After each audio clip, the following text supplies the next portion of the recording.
He who has a why to live can bear almost anyhow. These are the words of Friedrich Nietzsche, a philosopher who changed the world forever. Born in the year 1844 in the tranquil setting of a small German village, Nietzsche's life was anything but ordinary from the start. His father, a Lutheran minister, and his mother, a devout woman, instilled in him a deep sense of introspection from a tender age. His early education was steeped in theology and classical languages, a combination that would later inform his philosophical writings. As a gifted student, Nietzsche was introduced to the great thinkers of his time, sparking a flame that would soon explode into a full-fledged philosophical journey. He was a precocious child, constantly questioning, constantly learning. Little did the world know that this curious young boy was embarking on a path that would shake the foundations of philosophy. Nietzsche, a precocious child, was about to embark on a path that would shake the foundations of philosophy. Nietzsche, a scholar of classical philology, soon found his true calling in philosophy. While still a student at the University of Bonn, Friedrich Nietzsche's fascination with the thoughts and ideas that shape our world began to manifest.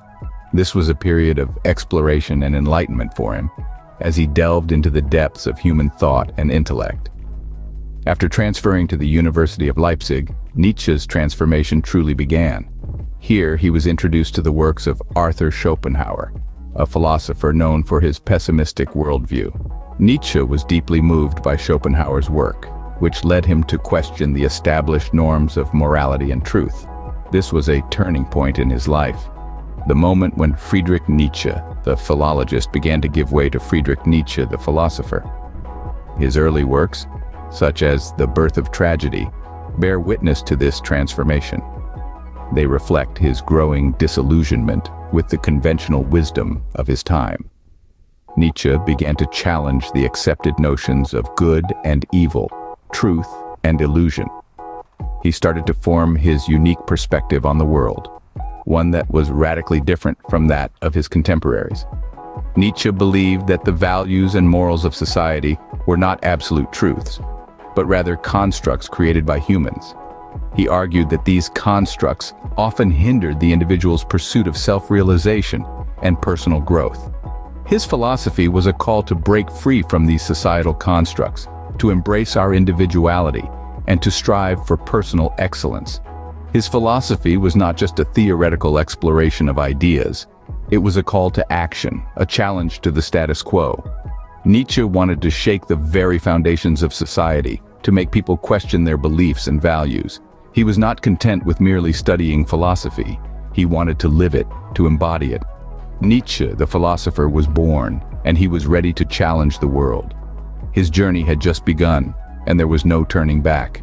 He was set on a path that would not only shape his own life, but would leave an indelible mark on the world of philosophy. Nietzsche's philosophy was radical, transformative, and deeply influential. Friedrich Nietzsche, an icon of philosophy, has left an indelible imprint on the world with his groundbreaking ideas. Let's first dive into Nietzsche's concept of the will to power. It's a fundamental idea in his philosophy, a driving force behind human behavior.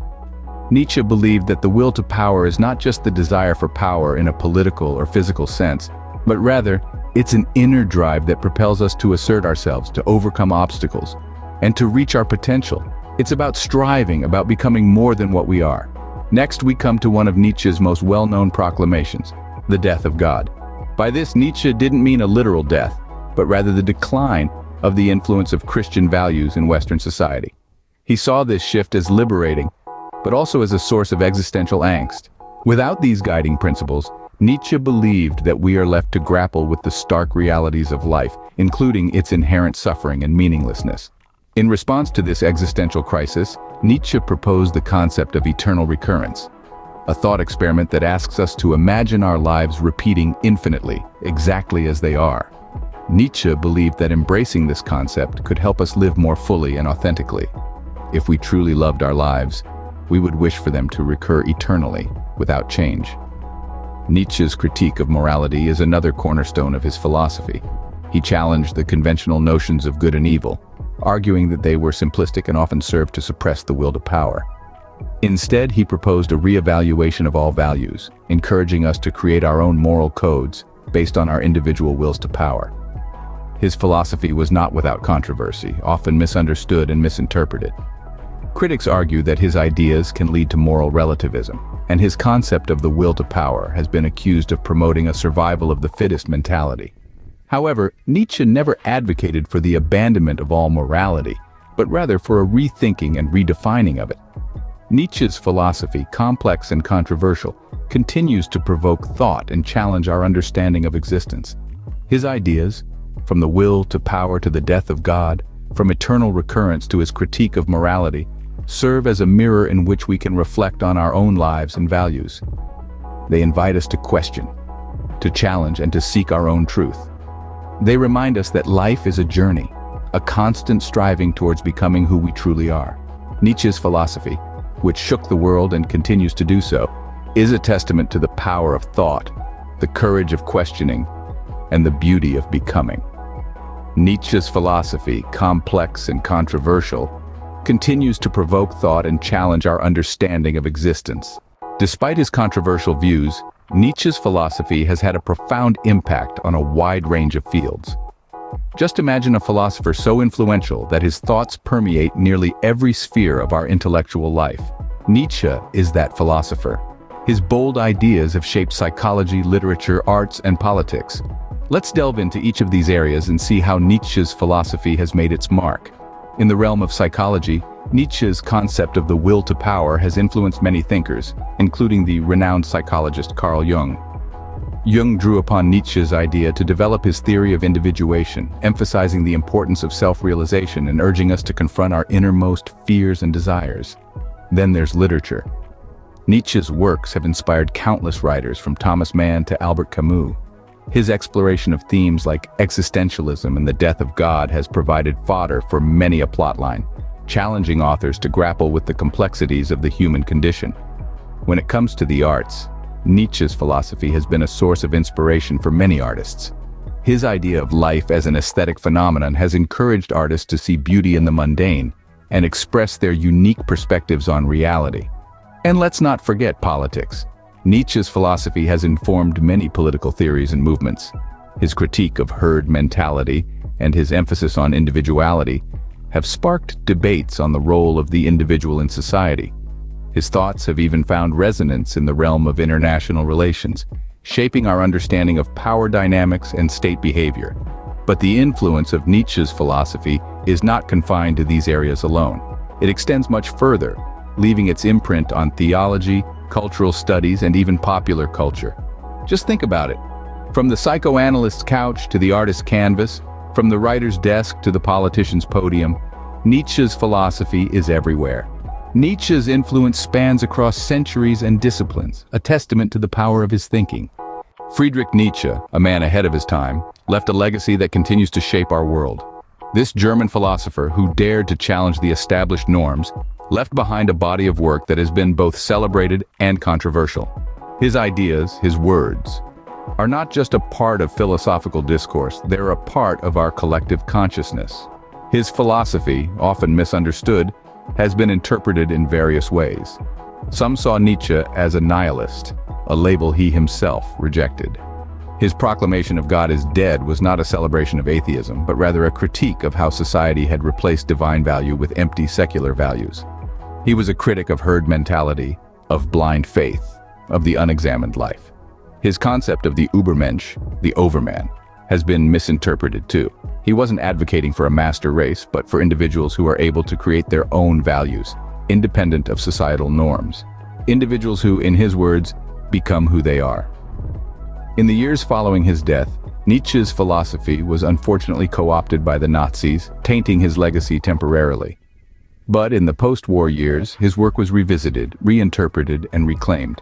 Today, Nietzsche's philosophy has found resonance in fields as diverse as psychology, literature, and even pop culture.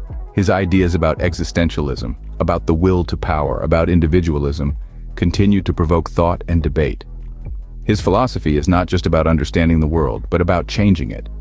It's a call to action, a call to live courageously, authentically, passionately.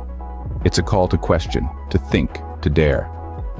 Nietzsche's influence can be seen in the works of many great thinkers who followed him, from Sigmund Freud to Albert Camus, from Carl Jung to Jean-Paul Sartre. His ideas continue to inspire, challenge, and provoke us. Nietzsche, a man of profound insight and bold thinking, continues to guide us in our quest for understanding. Nietzsche once said, "That which does not kill us makes us stronger." His philosophy has not just survived, it has thrived. As we journey through time, we find the echoes of Nietzsche's teachings reverberating in the hallowed halls of academia, the bustling theaters of pop culture, and the quiet corners of personal introspection. For over a century, his ideas have been a beacon for those who dare to question, to challenge, to break free of the shackles of conventional thinking. Nietzsche's philosophy is not a relic of the past, but a living, breathing entity. It continues to evolve, to adapt, to interact with the changing world around us. Every generation discovers in his works a new perspective, a fresh insight, a challenge to their complacency. His words are not static utterances, but dynamic conversations that speak to us across the ages. The enduring resonance of Nietzsche's philosophy lies in its universality. His exploration of the human condition, his challenge to our cherished beliefs, his call for personal authenticity. These are themes that transcend time and culture. They speak to the core of who we are as individuals, as societies, as a species. Yet the power of Nietzsche's philosophy is not just in its ideas but in its impact. It has inspired countless thinkers, artists, and leaders. It has sparked revolutions in thought and action. It has changed the way we see ourselves and the world around us. It has, in short, transformed the landscape of human understanding. In the face of adversity, Nietzsche did not flinch. He did not seek comfort in easy answers or familiar dogmas. He dared to confront the darkness, to wrestle with the unknown, to embrace the chaos. And in doing so, he illuminated a path for us to follow. In the words of Nietzsche, the individual has always had to struggle to keep from being overwhelmed by the tribe. If you try it, you will be lonely often, and sometimes frightened. But no price is too high to pay for the privilege of owning yourself.